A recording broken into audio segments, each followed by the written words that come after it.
Tax free গাড়িতে চড়তে পারছি। 15 বছর আওয়ামী লীগ একটানা ক্ষমতায়, অনেকেই চেয়ারম্যান, মেয়র, এমপি, মন্ত্রী হয়েছেন। আমাদের যাদের জীবনে কোনোদিন গাড়ি ছিল না, আমাদের যাদের 14 গোষ্ঠী কেউ কোনোদিন নিজেদের গাড়ি চালায়নি, আজকে জননেত্রী শেখ হাসিনার কল্যাণে আওয়ামী লীগ সরকার গঠন করেছে বলে, আমরা নৌকা মার্কা নিয়ে এমপি মন্ত্রী হয়েছি বলে আমরা আজকে ট্যাক্স ফ্রি গাড়িতে চড়তে পারছি।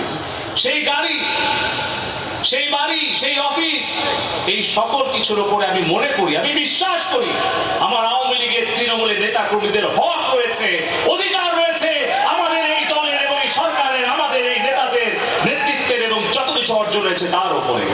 বাংলাদেশ আওয়ামী লীগ, বঙ্গবন্ধু জননেত্রী শেখ হাসিনা বাংলাদেশকে অনেক কিছুই দিয়েছে।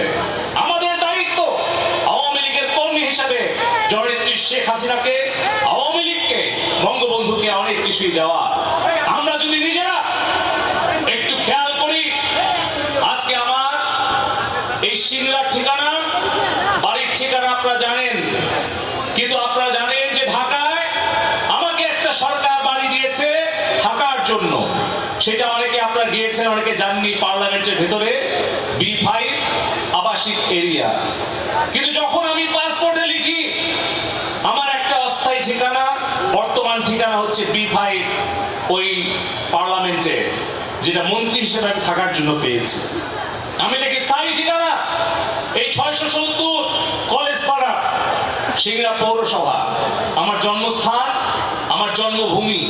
ঠিক একইভাবে আমাদের রাজনৈতিক কর্মীদের মনে রাখতে হবে, চেয়ারম্যান, এমপি, মন্ত্রী, মেয়র, এই পদগুলো কিন্তু অস্থায়ী, আজ আছে কাল নাই। আর রাজনৈতিক কর্মী হিসেবে বাংলাদেশ আওয়ামী লীগ হচ্ছে আমাদের স্থায়ী ঠিকানা।